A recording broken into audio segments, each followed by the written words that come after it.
Magandang araw po sa inyong lahat mga kababayan at welcome back dito po sa PNR. At eto nga mga karibin natin, huli na kayo. Ayan na, ipapatawag ang pasimuno sa insertion.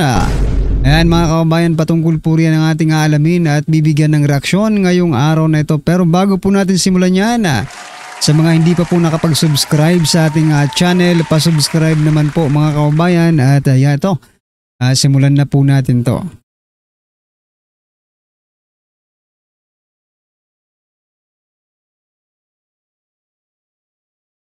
Session na ito ay particularly yung BICAM, Senate Committee on Finance and Committee on Appropriations of the House of Representatives. Tama po ba yan?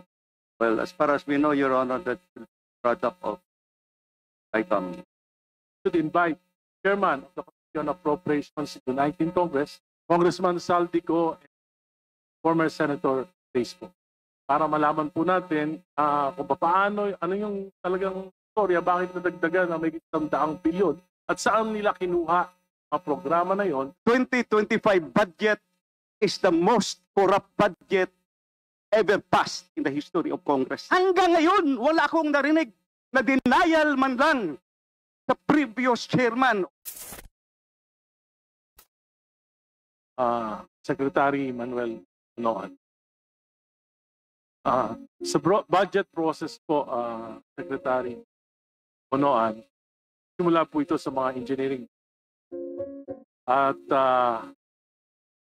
ito po ginagawa na yung budget preparation nagsimula sa district at nagawa po ito in consultation with stakeholders, the local levels like example, local governments and representatives. Tama po ba? Please respond,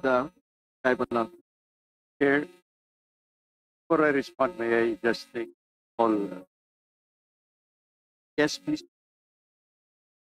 Your Honor, members of Chairman of TRI Committee. Occasion of invitation from the Council, Public Works and Highways, Government and Public Accounts State. 5. I would just like to manifest, Your Honors, that President Ferdinand R. Marcos has accepted my resignation as Secretary of the Department of Public Works and Highways, effective December 1, 2025. In view of the circumstance, therefore, Mr. Chairman, I can no longer represent the village of your indulgence, I will be speaking on my own.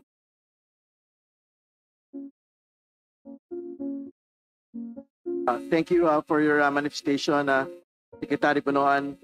Just for information to everyone, yesterday in the Senate Blue Ribbon Committee, former Secretary Bonoan was given the privilege to excuse himself from the proceedings. Is it the wisdom of the body to excuse Secretary Bonoan from the proceedings?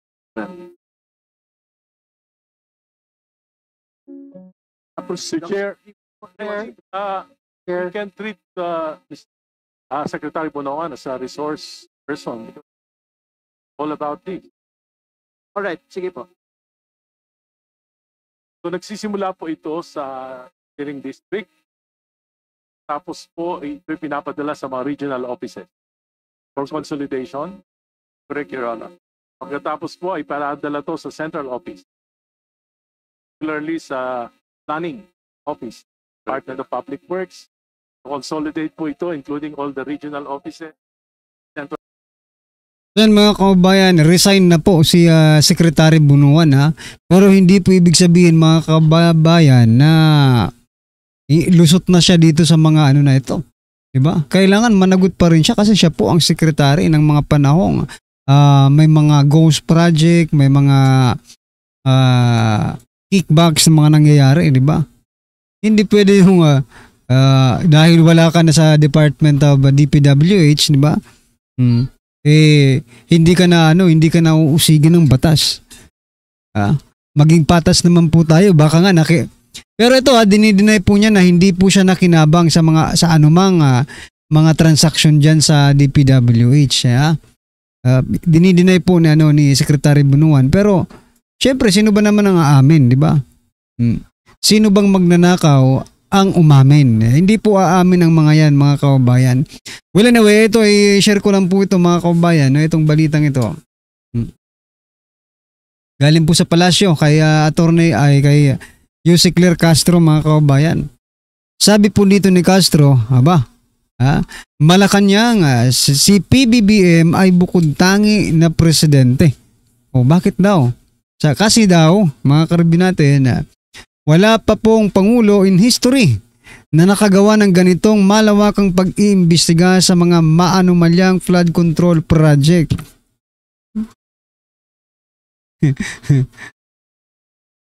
Ano pong ito, isa lang ang naisip ko, parang pangtanga yata ang statement na ito. Parang pang-ob yata ang statement na ito. Unang-una, bakit nagkaroon ng mga anomalya sa flood control project? At kaninong administrasyon nagkaroon ng mga anomalya ng flood control project na malawakan? Sila mismo, umamin sila, malawakang anomalya sa flood control project. Di ba sa inyo? Tapos proud pa kayo. Kayo nga ang gumawa. Kayo ang gumawa ng problemang ito.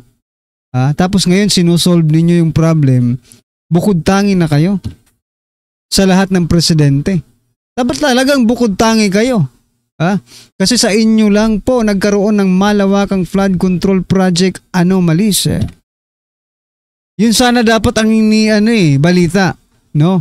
Hindi po yung bukod tangi sa lahat dahil meron pong malawakang flood control project. Pangbobo yata itong statement na ito. Sabi po ng ating mga kababayan, sa lahat kasi na naging Pangulong Pilipinas, itong gobyernong PBBM ang talamak ang korupsyon. Kaya malawak ang investigasyon. Yan mga kababayan, totoo. Kasi ngayon lang ang may malawak ang korupsyon. Hoy, buweset. Nako. Proud pa ang putik. Malawak ang korupsyon tapos malawak ang investigasyon daw. Comedy ka talaga, Auntie Claire. Talaga nga. Wala pa resulta, pinagmalaki na. Hoy, gising. Yan mga kababayan. Sa administrasyon niya kasi, nangyari ito. Kasi nga, weak leader siya, Madam Claire Lutang.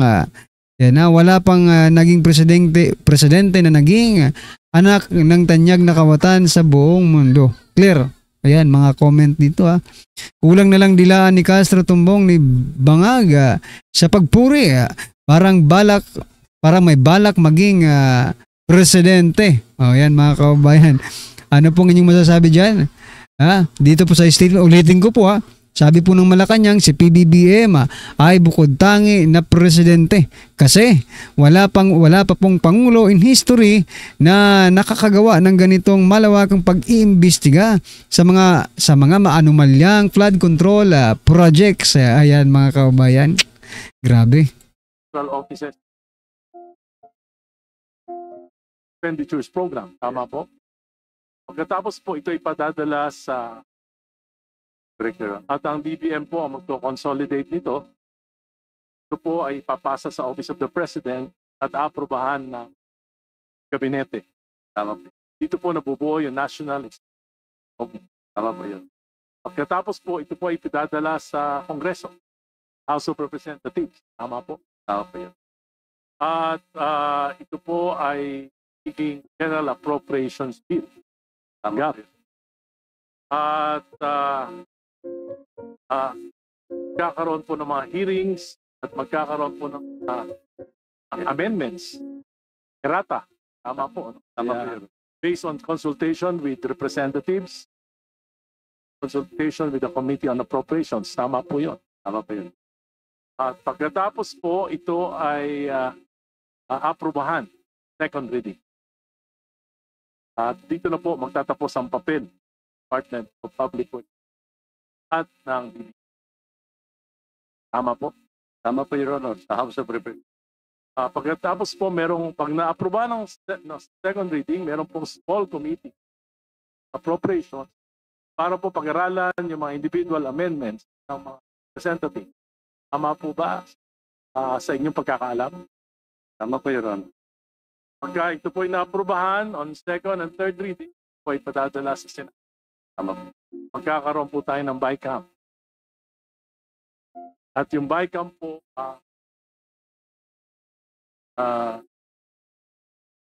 finalize ano ba mga amendments na pag-aagrihan ng both Representative, House of Representatives and the Senate. Tama po. 2020, 2024 at 2025 budget. Karoon po ng malaking babago nasa budget ng WH na isabit nyo sa Kongreso. Tama po ba yan? Tama po, Your Honor. Patatandaan nyo po, gaano po kalaki yung mga pagbabago na ito. Dito na lang po tayo mag-concentrate. 2025 budget. Magkano po yung pinopose nyo at magkano yung naaprubahan ng budget? Ang natatandaan ko po, Your Honor, the general expenditure program ng Gates 5 was 900 billion. What came out of the General Appropriation Act is 1.08 billion. Meaning, gaano po kalaki yung nadagdag? 1.088 trillion euro.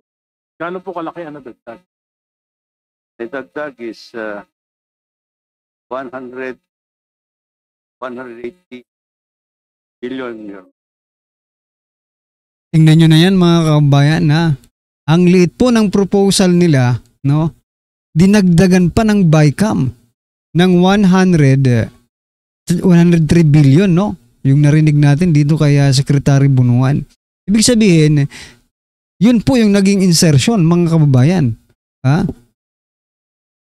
At sa nadagdag po na 188 billion, ito po yung mga infrastructure projects. Tama po. That's correct.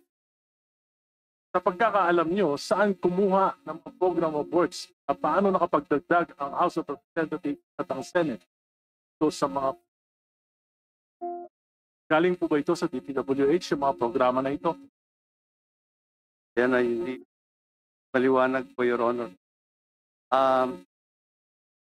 So ito po ay ginawa ng BICAM without their knowledge. So makakaalam lang po ng mga insertion na ito ay particularly yung BICAM, Senate Committee on Finance, and the Committee on Appropriations of the House of Representatives. Tama po ba yan? Well, as far as we know, Your Honor, that's the product of BICAM. So yan mga kababayan, huling-huli na. Committee on Finance ng Senate at saka yung appropriations naman dito po sa House of Representatives. Sino po ba ang dalawang yan mga kababayan?